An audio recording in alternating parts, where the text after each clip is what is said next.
ओम शांति। आज प्यारे मीठे भगवान की मीठी मुरली मंथन की डेट है 16 जनवरी 2021। तो चलिए हम सभी भगवान को याद करते हैं, अपनी आत्मा को शांत करते हैं, एकाग्रचित करते हैं ओम के उच्चारण से।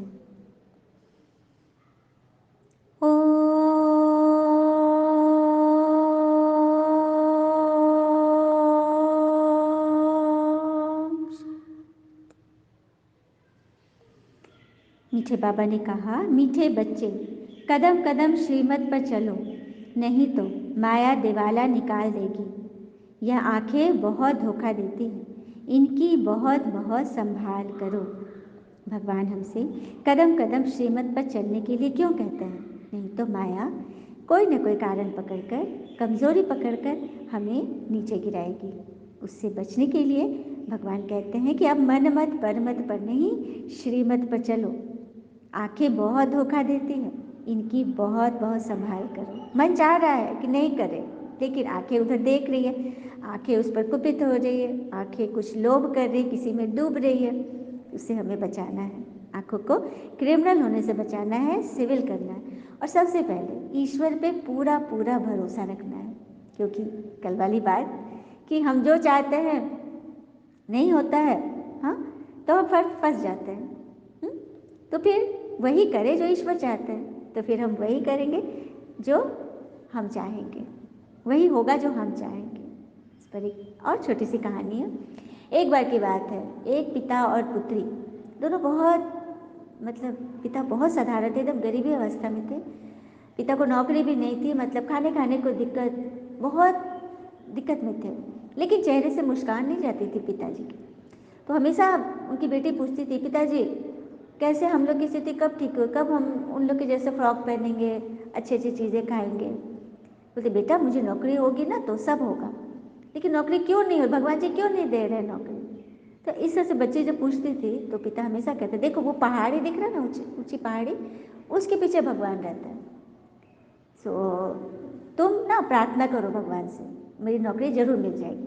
उसके बाद से बच्चे ने तो जैसे लगा कि एकदम कसम उठा ली हो, रोज निरंतर भगवान से प्रार्थना करती थी। हाँ, और पिताजी ने भी कहा था कि मन से भगवान से कह देना, उसके बाद निश्चिंत हो जाना। तो एक बार की बात है, उसके पिताजी को कहीं जाना था, हाँ, और उसकी नौकरी लग भी गई, बहुत खुश, नौकरी लगी ना, सेना में लग, मिलिट्री में लग गया। बेटी तो बहुत खुश हुई। और लेकिन युद्ध में एक बार ड्यूटी पड़ गई ना, युद्ध में जाना है। अब बेटी भी डर रही कि पापा युद्ध में जा रहे हैं, सब लोग गांव के लोग भी बोल रहे हैं अगर युद्ध में जाना तो फिर लौट के आना तो बहुत मुश्किल है, एकदम लड़ाई छिड़ गई है ना, बॉर्डर पे जाना था। अब बेटी क्या करती, बोली थी, और उस पहाड़ी के पार ही जाना था, मैंने उधर ही बॉर्डर था। तो बेटी रात में एक लेटर लिखी भगवान को, और सुबह सुबह जब पापा जा रहे थे ना तो वो लेटर पापा को दे दी। अब बोली ना कि पापा आप जा रहे हो ना, पहाड़ी के पीछे ही जाना है ना, भगवान भी वही रहते हैं, तो ये मेरा लेटर उनको दे देना। पिताजी ने बहुत प्यार, उसके ऊपर ना तू भगवान करके से अपना नाम पीछे में, पिताजी को बहुत अच्छा लगा, पॉकेट में रख लिए और एकदम आंखों में पानी भर के वो चले गए, लड़ाई में चले गए। फिर खबर आया कुछ दिन के बाद कि जो टुकड़ी गई थी यहाँ से वो नहीं बची, कोई लौट के नहीं आया। अब तो बच्ची भी एकदम उदास, करीब साल भर हो गए, एक दुबला पतला एकदम कमज़ोर दीनहीन अवस्था, कपड़े फटे हुए एक व्यक्ति गांव में आया। तो और लोग तो कोई ऐसा पहचान ही नहीं पा रहा था, लेकिन बच्ची ने जब देखा तो फट से गले लगे, क्योंकि उसके पापा थे। पापा आप आ गए, बहुत खुश बहुत खुश। और मेरा लेटर भगवान ने पढ़ लिया। पिताजी बोला कि, और उसके पिताजी ने क्या किया था ना कि उसको तो पता था कि लड़ाई में जा रहे हो तो बचना तो है नहीं, तो वो लेटर वो वहाँ पे पोस्ट कर दिया था, हाँ, एक पोस्ट ऑफिस में था उसी में, और उसके साथ ही एक लेटर और पोस्ट किया अपने एड्रेस पे, क्योंकि इसको पता था हम लौट के तो नहीं आएंगे, तो ये लेटर मेरी बेटी तक पहुँचेगा। और अपना एड्रेस लिख के उसमें लिख दिया था कि मैं हो सकता वापस नहीं आओ बेटा, मैंने तुमसे तुम्हारा दिल बहलाने के लिए कह दिया था कि पहाड़ी के पीछे भगवान होते हैं, सो तुम ताकि तुम निश्चय से रहो, विश्वास से रहो, तुम्हारा विश्वास न टूटे। तो वही जब ऐसा उसने लिखा था, जब ये लौट कर आया तो पिताजी ने बच्चे से पूछा कि तुमने क्या लिखा था जो तुम बोली भगवान ने मेरी सुन ली। तो उसने बच्ची ने लिखा था कि हे भगवान जी, मेरे पिताजी को अपनी नौकरी तो दे दी, लेकिन वो युद्ध में जा रहे हैं, तो उनको मेरे पिताजी को ना सही सलामत वापस लौटा देना। तो देखा इस तरह से ईश्वर में निश्चय, वो छोटी सी बच्ची के कारण मतलब। और ये जो इसका क्या हुआ था, युद्ध में ना उसको दुश्मन सेना के लोग पकड़ लिए थे, बंदी बना लिए थे, और वहाँ पर वो इतने साल वह रहा और किसी तरह से जब मौका मिला तो भाग कर वहाँ से आ गया। तो ये होती है निश्चय की कहानी। जब छोटे बच्चे जिसे भगवान को देखा भी नहीं, जाना भी नहीं, उसके पिताजी ने बस कह दिया कि उधर भगवान रहते हैं, और उसको इतना निश्चय हो गया। और यहाँ भगवान हमसे रोज रोज कह रहे हैं कि बच्चे श्रीमत पे चलो, नहीं तो माया तुम्हें गिरा देगी। तो हम बच्चे भी उस निश्चय में कमी कर देते हैं, हाँ, श्रीमत से बाहर चले जाते हैं, है ना। इसीलिए बाबा कहते हैं बहुत बहुत संभाल करो। प्रश्न है, किन बच्चों से माया बहुत विकर्म कराती है? यज्ञ में विघ्न रूप कौन बनते हैं? तो जिन्हें देह अभिमान रहता है उन्हें माया बहुत विकर्म कराती है। मिथ्या अहंकार वाले मुरली भी नहीं पढ़ते न सुनते हैं। तो ऐसी गफलत नहीं करने, बाबा बार बार हिदायत दे रहे हैं कि माया से बचो। देह अभिमान, किसी बात का लग जाना, किसी बात में मूंझ जाना, हाँ, फीलिंग में आ जाना, ये बहुत बड़ा सूक्ष्म अभिमान है, इससे भी हमें बचना है। कोई बड़े बड़े गलत कर्म, उल्टे कर्म तो नहीं करने हैं, लेकिन दुख में आ जाना, चिंता कर लेना, यह भी एक विकर्म है। बाबा कह रहे इससे भी बचो। ओम शांति। भगवान कहते कि तुम बच्चे पद्मा पदम भाग्यशाली बनने वाले हो, हाँ, तो उसे कायम रखो, नहीं तो कई बच्चे बहुत आगे बढ़े हुए भी माया से हार खा लेते हैं। इसमें स्त्री पुरुष दोनों ही आ जाते हैं, हाँ। माया कितनी जबरदस्त है, तुम क्या थे और आज कहाँ हो। बाबा ने आज पूरी वाणी इसी पे चलाई है कि ऐसा नहीं सोचते कि हम बहुत महारथी हैं, बहुत तो कम उठाते हैं, लेकिन आज नहीं है तो ज्ञान सुनकर सुनाकर क्या मिला, कुछ भी नहीं ना। तो इससे हमें बचना है ना। इसलिए बाबा कहते हैं कि बहुत बहुत संभाल करनी है अपनी। अच्छा, मीठे मीठे बच्चों प्रति भगवान की नमस्ते। हम बच्चों की भी प्यारे शिव पिता को नमस्ते। और बाबा दिल से सभी आत्माओं की तरफ से आपको very very very good morning. धारणा के लिए मुख्य सार है, पहली पॉइंट, अपने ऊपर बहुत कंट्रोल रखना है। श्रीमत में कभी बेपरवाह नहीं बनना है, बहुत बहुत खबरदार रहना है, कभी कोई कायदे का उल्लंघन नहीं करना है। दूसरी पर अंतर्मुखी हो, एक पिता से बुद्धि की लिंक जोड़नी है। इस पुराने स्वभाव संस्कार से बुद्धि योग हटा लेना है। बुद्धि में सदा यह रहे कि जो कर्म हम करते हैं हमें देख और करेंगे। तो अंतर्मुखी बन उस वक्त ज़्यादा जरूरी है जब किसी बात की फीलिंग में हम आ गए, जब किसी के ताने वाने हमें बहुत लग रहे हैं, कोई चिंता आ गई, कोई तरह की प्रॉब्लम आ गई, बड़ी समस्या आ गई, उस वक्त अंतर्मुखी बन अर्थात भगवान से बातें करें। सब कुछ सबसे पहले भगवान को शेयर करें।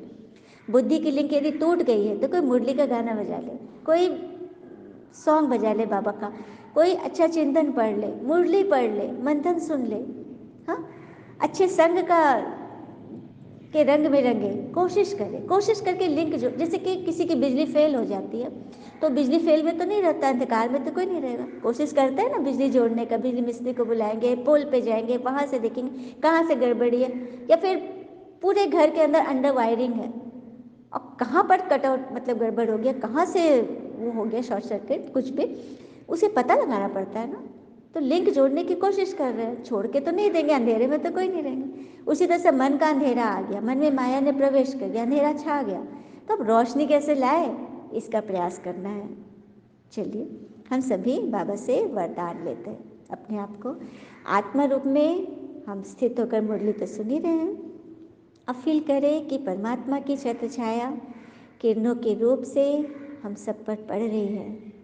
मुरलीधर बाबा हम बच्चों को मुरली के द्वारा अंत में जो बाबा वरदान देते हैं ना, उससे वरदानों की माला से हमें सजा रहे हैं।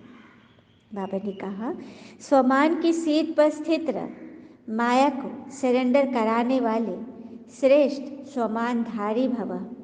स्वमान की सीट पर स्थित रह, माया को सरेंडर कराने वाले स्वमानधारी भव।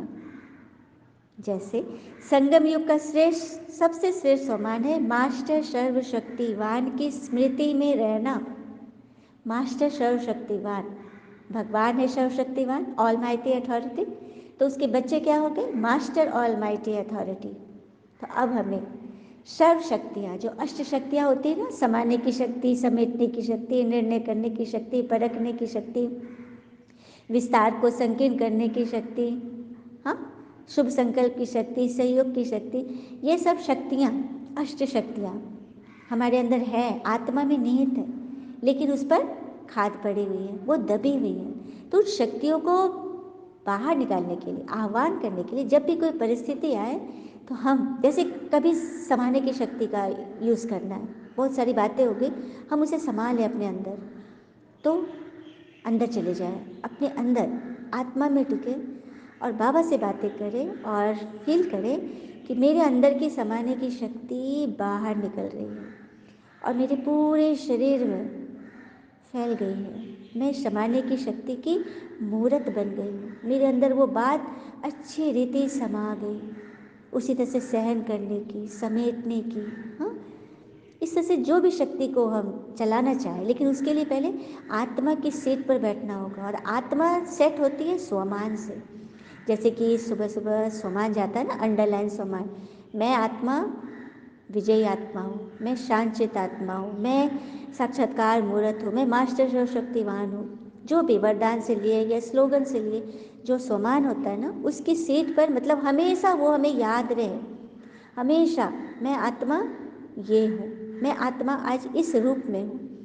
तो वो स्वमान की सीट पर बैठेंगे ना, तो अपनी शक्तियों को सदा कंट्रोल में रखेंगे। जैसे कि कोई बड़ा ऑफिसर या राजा जब अपनी सीट पर होता है, तभी उसके कर्मचारी या सहयोगी उसकी बात मानते हैं। सीट पर नहीं तो कहाँ किसी का कोई पीएम हो या सीएम, कोई नहीं बात माने, क्योंकि सीट पर नहीं है।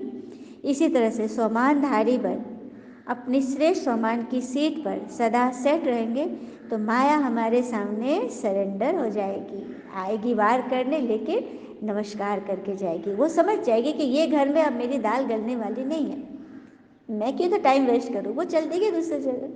और वो भी बुरी नहीं है, वो उन्हीं बच्चों को पकड़ती है जो कि स्वमान की सीट पर नहीं होते, परमात्मा की याद में नहीं होते, श्रीमत पे नहीं चलते, उन्हीं पर तो पेपर आएगा ना भाई। भगवान क्यों सारे बच्चों पे इस तरह से करेंगे? जो उस क्लास में है बाबा के, उन बच्चों को बाबा चेक करेंगे, उन्हीं का ना पेपर लेंगे। तो वही बात है, स्लोगन दिया बाबा ने, साक्षीपन की स्थिति से दिलाराम के साथ का अनुभव करने वाले लवलीन भव। तो साक्षीपन, जैसे हम ड्रामा देखते हैं, सिनेमा देखते हैं, कोई एक्ट देखते, सीरियल देखते हैं, कैसे देखते हैं? साक्षीपन, वहाँ रो रहा है, कुछ हो रहा है, मारपीट हो रही, गोली बारूद चल रही है, लेकिन आप एक सेकेंड बस उसे फंसते नहीं है। सीन पार, जैसे सीन पार हुआ, हमारी स्थिति भी फिर से दूसरे सीन में आ गई। तो ये करना है साक्षीपन। कुछ भी बातें आई, एक सेकेंड कुछ आया मन में, अगले पल खत्म।